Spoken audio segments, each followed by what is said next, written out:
지금 우리가 지키고 있는 이 성탄주일의 유래는 이러합니다. 당시 로마 사회에서 12월 달에 자기들이 섬기는 우상에게 절을 하고 그 우상을 즐겁게 하기 위한 행사 절기가 3번씩이나 들어있는 달이 12월 달이었습니다.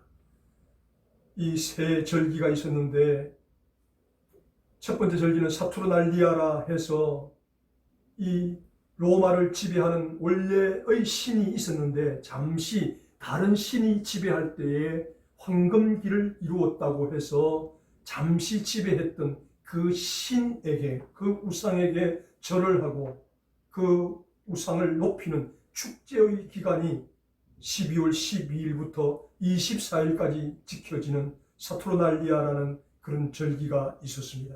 그 다음 시길라리아라는 날이 있었는데 이것은 자기들이 섬기는 신들을 다 한꺼번에 모아놓고 그 신들에게 절을 하는 날이, 제사하는 날이 바로 시길라리아라는 절기였는데 이때는 어린 아이들에게 인형을 나누어 주면서 어린 아이들이 마음껏 즐기게 하는 그러한 절기를 지켰습니다.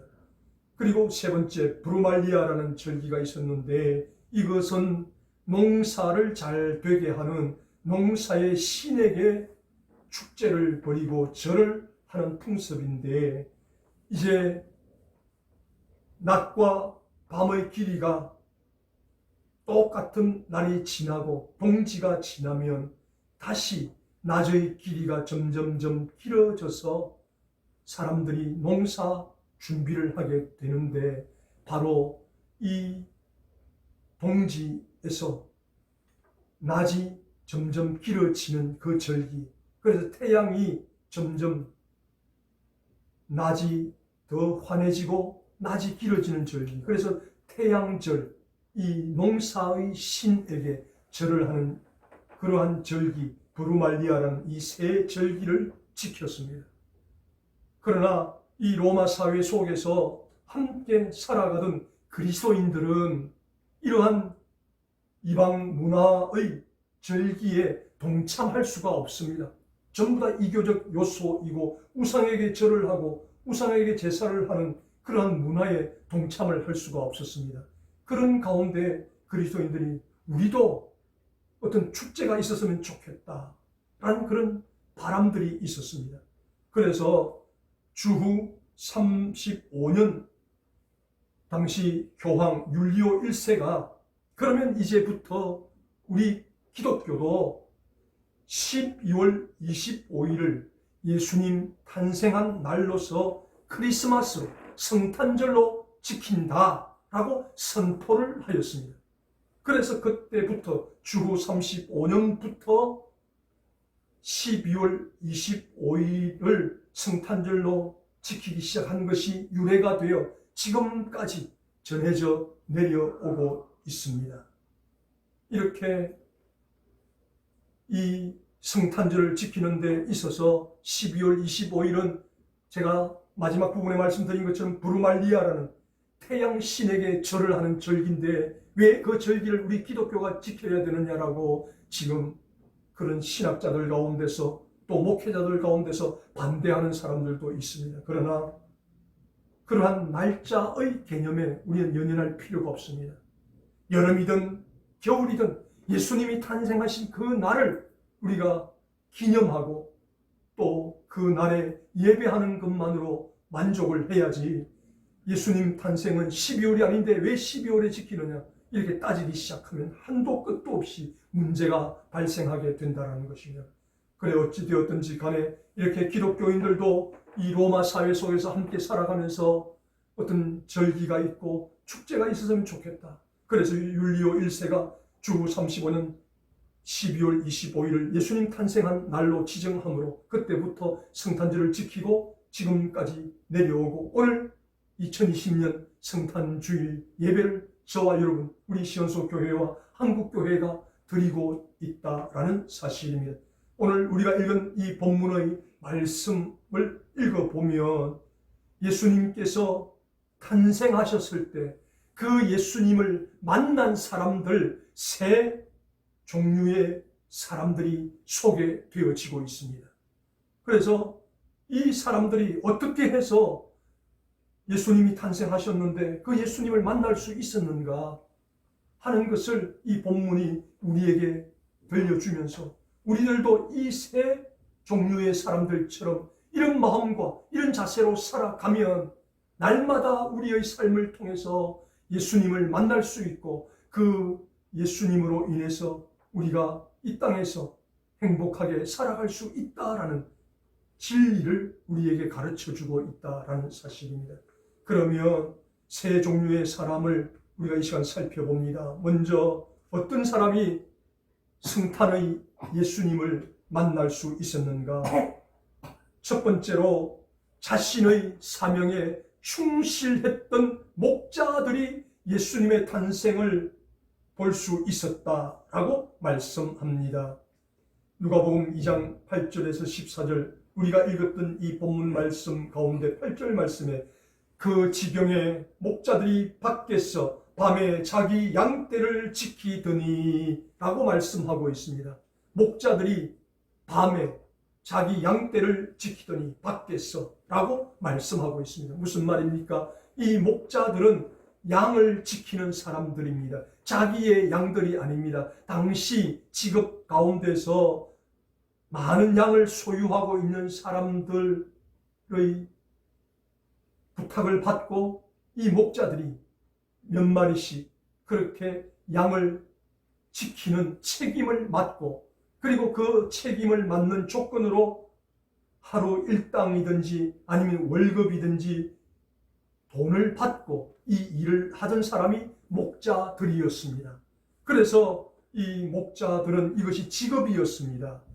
그런데 이 양은 밖에서 풀도 먹이고 물도 마시게 해야 합니다. 낮에는 얼마든지 이 일이 수월합니다. 주변이 환하게 보입니다. 하늘에서 태양이 내려쬐어도 그늘로 피하면 시원할 수가 있습니다. 그런데 문제는 밤이 문제였습니다. 밤이 되면 전 사방이 다 캄캄해서 보이지를 않습니다. 그래서 한순간만 방심해도 사나운 맹수들이 달려들어서 양떼를 잡아 낚아채 가버리면 그 양떼를 잃어버린 만큼 돈을 주인에게 물어내야 하는 책임이 이 목자들에게 있었습니다. 그래서 저들은 밤에도 잠을 잘 수가 없습니다. 밤에 실내에 있으면 따뜻하지만 실내에 있다가는 언제 사나운 맹수들이 와서 이 양떼를 해칠지 모르니까 밖에서 모닥불 정도 피워놓고 불을 쪼이면서 눈은 양떼들을 향해 있어야 합니다. 언제 맹수들이 달려드나 안 달려드나 지켜보고 있어야 한다라는 사실입니다. 이렇게 목자들은 이렇게 부잣집 양떼를 지켜주고 그 양떼를 돌보아주고 얼마의 돈을 받고 그 돈을 가지고 가족들이 생계를 유지하며 살아가야 하는 직업에 속했던 사람이 바로 이 본문의 목자들이었습니다. 그래서 이 목자들은 자기들이 맡은 그 책임을 다하기 위해서 밤에 잠을 자지 않고 모닥불을 피워놓고 양떼를 지키고 있었다라고 말씀합니다. 이렇게 이 목자들에게 있어서 사명은 밤이고 낮이고 양떼를 잘 지켜서 주인에게 돌려주는 것이 이 목자의 사명이었다라는 것입니다. 이렇게 자기의 사명에 충실한 이 목자들에게 천사가 나타나서 성탄의 기쁜 소식을 전해주면서 너는 빨리 가서 요셉과 마리아에게 지금 태어난 아기가 바로 인류를 구하는 예수 그리스도 메시아라는 사실을 그들에게 전해주고 그들을 예수 그리스도를 만날 수 있도록 해라. 이러한 소식을 듣고 달려가서 요셉과 마리아에게 이 사실을 전합니다. 우리가 양떼를 치고 있었는데 천사들이 나타나서 우리에게 말하기를 당신들에게 빨리 가서 이 태어난 아기가 메시아고 구세주임을 알려주라고 해서 우리가 달려왔습니다. 그래서 그 사실을 알려주고 목자들이 아기 예수를 경배하고 다시 자기 직업으로 돌아갔다라고 오늘 본문이 말씀하고 있습니다. 이렇게 성탄의 주님, 예수님이 이 땅에 처음 태어나셨을 때 제일 먼저 예수님을 만난 자가 누구인가? 바로 들에서 온 밤을 지새우면서 양떼를 지켜내는 자기 사명을 잘 감당했던 목자들이 제일 먼저 예수님을 만날 수 있었다라고 그렇게 우리에게 말씀을 들려주고 있습니다. 그렇다면 저와 여러분 어떻습니까? 저와 여러분은 어떤 사명이 있습니까? 우리 모두에게는 각자의 사명이 다 있습니다. 교회 안에서는 교회 안에서 우리가 맡은 사명이 있습니다. 그러면 교회 안에서는 우리가 맡은 대로, 목사는 목사대로 사명, 성도는 성도로서의 사명을 충실하게 감당을 해야 합니다. 그리고 우리가 교회 밖에 나가면 평신도들은 사업을 하는 사람도 있고 직장 생활을 하는 사람도 있을 것입니다. 그렇다면 내게 주어진 그 사업장, 내게 주어진 그 직장, 그 일에 최선을 다하고 충실한 것이 바로 자기 사명을 다하는 사람의 모습이라는 것입니다. 이 하나님의 사명에 있어서는 어떤 것은 귀하고 어떤 것은 천한 것이 있을 수가 없습니다.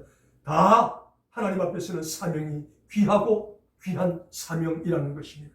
그러므로 우리가 교회 안에서도 우리에게 주어진 직분을 따라서 사명을 잘 감당하고, 그리고 교회 밖에서도 우리에게 주어진 직장에서, 우리에게 주어진 사업장에서 우리의 사명을 다 할 때 목자들에게 성탄의 기쁨의 소식을 제일 먼저 전해주셨던 하나님께서 사명을 다하는 저와 여러분에게도 하나님의 복된 은혜를 허락하여 주신다는 영적 원리와 진리를 오늘 이 본문이 우리에게 들려주고 계십니다. 그래서 하나님의 은혜는, 하나님의 축복은 자기 사명을 감당하지 않는 자에게는 절대로 임하지 않는다는 사실을 기억하시고, 저와 여러분이 지금 현재 어떤 사명을 맡고 있든지 간에 그 사명을 잘 감당하시고 그 사명에 충실하실 때 하나님께서 부어주시는 은혜를, 축복을 체험하게 되시기를 주님의 이름으로 축원합니다. 두 번째로 어떤 사람이 성탄의 주님을 만났는가? 믿음으로 약속을 붙들었던 시므온이 성탄의 예수님을 만날 수 있었다라고 말씀합니다. 오늘 읽었던 본문 그 뒤에 누가복음 2장 25절에서 27절까지 말씀에 나타나는데, 25절 말씀 보시면 예루살렘에 시므온이라는 사람이 있으니 이 사람이 의롭고 경건하여 이스라엘의 위로를 기다리는 자라, 성령이 그 위에 계시더라 말씀하고 있습니다. 예루살렘에 시므온이라는 평범한 우리와 똑같은 사람이 살고 있었는데, 이 사람이 어떻게 살았는가? 의롭고 경건하게 살면서 이스라엘의 위로를 기다렸다. 즉 이스라엘에게 위로를 주실 메시아를 기대하며 살았더라. 그렇게 말씀하고 있습니다. 이 시대가 어떤 시대인가? 구약 마지막 성경 말라기라는 성경이 있습니다. 이 말라기서를 기록한 말라기 선지자가 하나님 예언의 말씀을 전했지만 이스라엘 백성들이 이 하나님 말씀을 제대로 받아들이지를 않습니다. 그래서 하나님께서 말씀하십니다. 내가 이제 이 시간 이후로 침묵할 것이다. 너희가 기도해도 듣지 않을 것이다. 내가 너희를 만나지 않을 것이다. 이렇게 선포하시고 하나님께서 숨어버리셨습니다. 그래서 이 긴 기간이 얼마나 계속되었는가? 400년이나 계속되고 있는 상황이었습니다. 400년 동안 이스라엘 백성들이 하나님 앞에 예배를 드려도 하나님이 응답하지 않으십니다. 기도를 드려도 응답하지 않으십니다. 그러다 보니 이 이스라엘 백성들이 이제 모든 것을 체념하면서 살아가게 됩니다. 우리가 기도해도 하나님이 응답이 없네. 우리가 예배를 드려도 하나님이 응답이 없네. 그러면 그냥 될 대로 살자. 그래서 사람들은 자기 소견에 오른 대로, 자기 마음대로 살아가던 시대가 바로 이 400년의 암흑 시대였다는 것입니다. 바로 이 암흑 시대에 예루살렘에 시므온이라는 사람이 살았는데, 이 사람은 다른 사람들과 같이 함께 그렇게 어우러져서 아무렇게나 살지 않았다는 것입니다. 그 어두운 시대에, 그 암흑의 시대에 의롭게 경건하게 이스라엘의 위로를 기다리며 살았더니 성령께서 항상 그 위에 머물러 주셨더라, 그렇게 말씀을 하고 있습니다. 이렇게 성탄의 주님을 만났던 두 번째 사람 시므온은 의롭고 경건하게 믿음으로 약속을 붙들며 살았던 사람이었다라고 그렇게 말씀을 들려주고 있습니다. 1972년 미국 조세트 루포라는 목사님이 나이 70이 넘어서 이제 내가 나이가 많이 들었으니까 후임자에게 내가 교회를 맡기고 나는 은퇴를 해야 되겠다라고 생각하고 지역에 있는 종교 잡지와 신문에 광고를 냈습니다. 부인 광고를, 후임자를 청빙합니다. 그래서 총 35명이 이력서를 제출했습니다. 제출했는데 이 목사님이 보시기에 적합한 사람이 한 명도 없었습니다. 그래서 이 목사님이 어떻게 하면 후임자들이 많이 그렇게 이력서를 제출할 수 있을까 생각하다가 우리가 생각할 때는 말도 안 되는 그러한 잡지, 성인물 잡지, 플레이보이라는 잡지에 부인 광고를 실었습니다. 그러자 이 플레이보이에 실린 광고를 보고 600명이 이력서를 제출했는데 그 600명 가운데 상당수의 사람들이 자격 요건을 갖추고 있었습니다. 그런데 이 조세트 루포 목사님이 플레이보이라는 잡지에, 성인물 잡지에 목회자 후임 광고를 내는 이 광경을 지켜보면서 미국에 있는 많은 그리스도인들이 이 목사님을 향해서 비난을 쏟아붓기 시작합니다.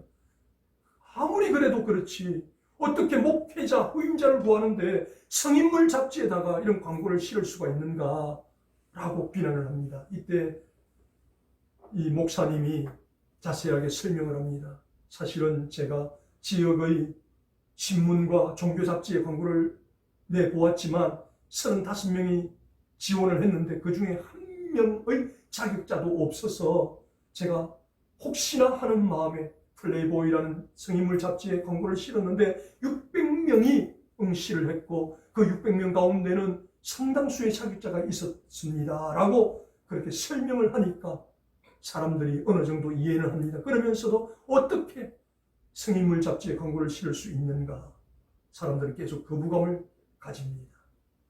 이 내용이 무슨 말인가 하면 목사로서 길을 걷고자 하는 사람들 중에 얼마나 많은 사람이 이 성인물 광고 잡지에 빠져 있었는가 하는 것입니다. 그렇게 성인물 잡지를 보다가 구인 광고가 있는 것을 보고 응시를 했다는 것입니다. 이 말이 무슨 말인가 하면 우리의 삶과 행동이 다르다는 것입니다.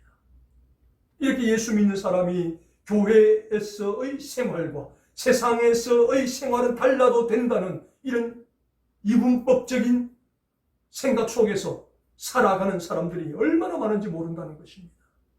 그러나 오늘 읽었던 이 본문의 시므온은 그렇지 않았다는 것입니다. 교회에서의 생활이나 세상에서의 생활이나 똑같이 의롭고 경건하게 이스라엘의 위로를 기다리며 하나님의 믿음으로 약속을 붙들며 살았던 사람이었다라고 오늘 본문이 말씀하고 있습니다.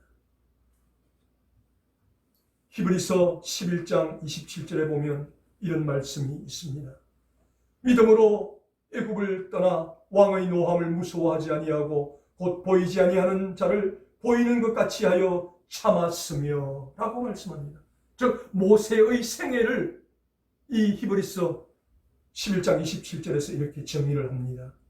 왕의 노함을 무서워하지 아니하고, 즉 자기를 40년 동안 길러준 양어머니, 그 애굽의 공주의 아버지를 무서워하지 아니하였다는 것입니다. 당시 온 세계를 지배하고 호령하는 애굽 왕이었기 때문에 군사를 풀어서 도망간 모세를 샅샅이 수색하고 뒤져서라도 찾아내어서 잡아서 죽일 수도 있는 상황이었다는 것입니다. 그럼에도 불구하고 모세는 그 왕을 무서워하지 아니하고 도리어 누구를 무서워하였는가? 보이지 아니하는 하나님을 보이는 것 같이 하여 참았다라고 말씀합니다. 자기 생각에는 내 나이 지금 40, 애국의 왕자로 있을 때 하나님께서 나를 들어서 이스라엘을 위해서 사용해 주시면 좋겠는데 하나님께서 사용해 주시지 않으니 나는 어쩔 수 없다. 그러나 나는 끝까지 보이지 않는 그 하나님을 보는 것까지 나는 기다리며 살겠다.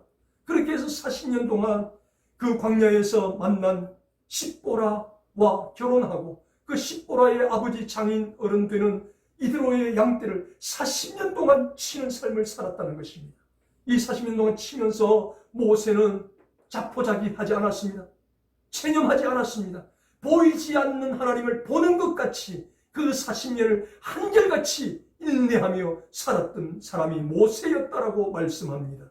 이렇게 성탄의 주님을 맞는 시므온은 그 암흑의 400년 동안 다른 사람들은 될 대로 되라 자기 소견에 옳은 대로 살아가는 그런 시대였지만 그는 그러한 시대 조류에 휩쓸리지 아니하고 의롭고 경건하게 하나님의 위로를 기다리며 그렇게 살아갔던 사람이었기에 믿음을 붙들며 살아갔기에 약속을 붙들며 살아갔기에 이러한 시므온 위에 성령이 임하시더니 시므온에게 한 가지 위로의 말씀을 들려주십니다. 시므온아 내가 말하노니 내가 죽기 전에 메시아를 보게 되리라. 그렇게 위로를 들려주시더라는 것입니다. 그리고 그 위로의 말씀대로 이 요셉과 마리아가 아기를 안고 오는 모습을 볼 수 있었다라고 오늘 본문이 말씀합니다. 하나님 앞에서 의롭고 경건하게 이스라엘의 위로를 기다리며 끝까지 믿음과 약속을 붙들고 살았을 때 성탄의 주님을 만났던 것처럼 저와 여러분도 이 세상을 살면서 어쩌면 지금 우리가 살아가고 있는 이 세상이 400년과도 같은 이런 암흑시대일 수도 있습니다. 그 어느 때보다 지금 힘든 시기를 보내고 있습니다. 그래서 많은 사람들은 이야기합니다.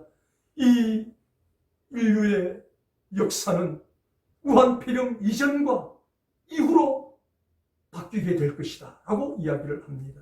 이 우한폐렴 때문에 교회가 제대로 예배를 드릴 수도 없습니다. 사람들이 사랑하는 가족들과 만나서 마음껏 식사도 할 수 없습니다. 만나서 교제도 할 수 없습니다. 사회적 거리두기를 하고 마스크를 끼고 살아야 하는 이런 불편한 현 시대를 우리가 살아가고 있습니다. 그럴지라도 우리가 해야 될 것은 이 시므온처럼 의롭고 경건하게 하나님의 약속과 믿음을 붙들고 살아가야 한다는 것입니다. 그러면 그때마다 성령께서 우리에게 위로를 주신다는 것입니다. 우리에게 은혜를 베풀어 주신다는 것입니다. 우리에게 도움을 주신다는 것입니다. 그래서 이 시므온이 의롭고 경건하게 이스라엘의 위로를 기다리며 살다가 성탄의 주님을 만났던 것처럼 저와 여러분도 이 세상을 살아가는 순간순간 범사에 의롭고 경건하게 하나님의 위로를 기다리며 살아가는 성도 될 때 하나님께서 저와 여러분의 일마다 때마다 성령의 위로로 함께 하시고 하나님의 위로로 함께 하시고 하나님의 도움으로 함께 하시는 은혜를 경험하게 되기를 주님의 이름으로 축복합니다. 마지막 세 번째로 성탄의 주님을 만난 사람이 소개됩니다. 소망 가운데 인내하면서 살았던 안나가 있었다라고 말씀합니다. 이 안나에 대해서 오늘 본문 2장 36절에서 38절에 소개가 되고 있습니다. 이 안나를 성경은 이렇게 말씀합니다. 아셀 지파 바누엘의 딸 안나라 하는 선지자가 있어 나이 매우 늙었더라 라고 말씀하면서 그의 인생 역정을 소개합니다. 그가 출가한 후에 그가 시집 갔다는 것입니다. 결혼한 이후에 남편과 7년을 살았다라고 말씀합니다. 7년을 살다가 남편이 먼저 세상을 떠나고 그리고 그때부터 84년째 지금 살아가고 있는 사람이 안나였다. 그래서 이 안나는 어떤 직함을 가지고 있었는가? 하나님께서 그를 선지자로 불렀다는 것입니다. 선지자. 하나님의 말씀을 가르치고 전하는 사람이 선지자였다는 것입니다. 이렇게 이스라엘 사회 속에서 결혼은 대부분 여자들이 14살에 하는 걸로 그렇게 문헌에 기록이 되어 있습니다. 그러면 14살에 결혼을 했고 그리고 7년 동안 남편과 함께 살았으니 21살 때까지 남편과 함께 살았습니다. 그리고 21살에 남편이 세상을 떠났고 그리고 그때로부터 84년 동안 성전에서 주야로 금식하며 하나님 말씀을 가르치고 전하는 삶을 살았으니 지금 최소한 안나의 나이는 105세가 되는 나이라는 사실을 우리가 추정을 해볼 수가 있습니다. 이렇게 84년 동안 성전에서 머물면서 주야로 금식하며 하나님의 말씀을 전하고 가르쳤습니다. 이렇게 귀에 못이 박히도록 하나님 말씀을 들었던 사람들이 안나에게 다시 질문을 합니다. 안나 선지자님, 지난 84년 동안 예수님 오신다고, 메시아가 오신다고 우리에게 그렇게 가르쳐 주셨는데 84년이 지난 지금까지 메시아가 오지 않습니다. 도대체 언제 메시아가 온단 말입니까? 라고 그렇게 이 안나에게 반박을 했을 수도 있다는 것입니다. 그때 안나는 그래, 당신들 말이 맞습니다. 당신들 말처럼 우리 당대의 메시아 예수님이 오시지 않을 수 있습니다. 그러나 우리가 그 메시아를 기다리면서 하나님 앞에 절제하는 삶을 살고 경건한 삶을 살고 인내하는 삶을 산다면 그 삶이 하나님 앞에 영광이 될 것이고 우리 당대에 만약에 메시아를 볼 수 있다면 또 그것으로 인해서 큰 영광이 될 것입니다. 그러므로 우리 당대에 메시아가 오느냐 오지 않느냐 여기에 연연하지 마십시오. 당대에 오지 않더라도 우리는 진실하게 정직하게 살아가면 그 열매를 하나님 앞에 선하게 올려드릴 수 있어서 영광이고 당대에 예수님을 만날 수 있다면 또 그것으로 하나님께 영광이 되는 것이므로 메시아를 볼 수 있어도 하나님께 영광이요 메시아를 볼 수 없어도 하나님께 영광입니다 라고 그렇게 84년 동안 사람들에게 가르치니까 사람들이 이 안나의 가르침을 듣고서 그렇게 생각이 변화되기 시작합니다. 그래, 저 안나 선지자님이 이야기하는 것처럼 우리 당대에 예수님이 오신다면 얼마나 좋을까? 참으로 축복이고 영광이지. 그리고 안나 선지자님이 이야기하는 것처럼 우리 당대에 예수님을 못 만난다 하더라도 우리가 예수님을 만나기 위해서 그렇게 진실하게 정직하게 삶을 살았기 때문에 그 아름다운 삶이 하나님께 올려지게 되니까 얼마나 영광이 될 수 있겠느냐.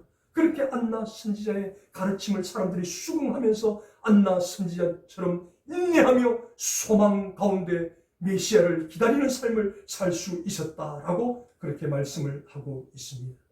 영국의 에드워드 모트라는 사람이 나이 37살이 될 때까지 캐비넷을 제작하는 기능공으로 철공소에서 말단 직원으로 그렇게 근무를 하면서 살아가고 있었습니다. 그런데 이 에드워드 모트는 매사에 범사에 불만입니다. 사회를 비방하고 자기가 이렇게 말단 직원으로 살아갈 수밖에 없는 것이 자기 책임이 아니라 주변 환경 탓이라고 늘 불평과 불만을 쏟아 놓으면서 살아가고 있었습니다. 그러던 어느 날 울적한 마음을 달래기 위해서 런던 거리를 배회하다가 조그만 교회당을 발견하게 됩니다. 자석에 이끌리기라도 하듯이 그 교회당으로 들어갔습니다. 그리고 그곳에서 처음으로 예배를 드리고 하나님 말씀을 들었습니다. 그때 하나님께서 이 에드워드 모트의 마음을 강권적으로 역사하셨습니다. 그 작은 교회당에서 예수님을 만났습니다. 예수님을 만난 이후에 그는 지금까지 사회적으로 편견을 가지고 불평과 불만을 가지고 살았던 자기 자신을 반성하며 그래, 나도 이제 소망을 가지며 살아가자. 하나님께 소망을 두며 한번 살아보자. 그렇게 결심하며 열심히 살았습니다. 그렇게 열심히 살다 보니 몇 년 가지 않아서 말단 직원으로 근무하던 그 철공소를 인수하여 사장이 되는 그런 축복을 누리게 되었습니다. 그리고 계속해서 그 사업이 잘 되어서 나이 55세가 되었을 때 큰 부자가 되었습니다. 그렇게 55세가 되어 큰 부자가 되었을 때 이 에드워드 모트 씨가 생각을 합니다. 내가 37살 될 때까지 캐비넷을 만드는 철공소에서 말단 직원으로 사회에서 불평불만을 가지며 희망도 없이 소망도 없이 살아가던 나를 하나님께서 그 작은 교회당에서 나를 만나주시고 이렇게 승승장구하여 55세에 큰 기업체를 가지게 해주셨으니 내가 하나님께 무엇으로 보답을 하고 싶은데 어떻게 하면 하나님께 보답할 수 있을까 생각하다가 내가 그 작은 교회당을 통해서 하나님을 만나고 하나님께 소망을 두게 된 것처럼 내가 교회당을 건축해서 많은 사람들이 이 교회당에 와서 하나님을 인해서 소망을 가지는 그런 계기가 되었으면 좋겠다 싶어서 하나님 앞에 성전 봉헌을 하기로 결심을 하고 자기의 사제를 들여서 교회당을 아주 예쁘게 건축을 해서 하나님 앞에 봉헌을 했습니다. 그리고 성전 봉헌을 한 그날 밤에 이 에드워드 모트 씨가 너무나도 하나님 앞에 감사해서 자기가 시를 한 편 써서 하나님 앞에 올려드립니다. 그 시가 이런 시입니다. 이 몸의 소망무행가 우리 주 예수뿐일세. 우리 주 예수밖에는 믿으리 아주 없도다. 굳건한 반석이시니 그 위에 내가 서리라. 그 위에 내가 서리라.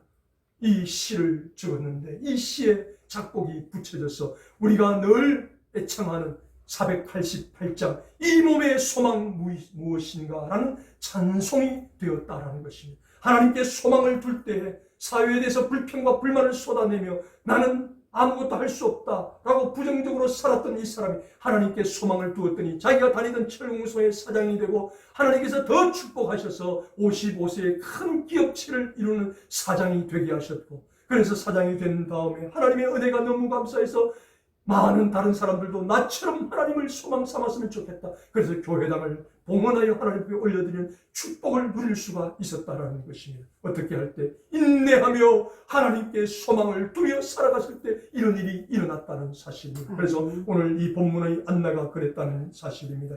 84년 동안 언제 오실지 모르는 그 예수 그리스도 메시아를 끝까지 인내하며 소망하며 사람들에게 가르치며 살았을 때 이 안나도 예수님을 만나는 축복을 경험할 수 있었다라고 오늘 본문이 말씀하고 있습니다.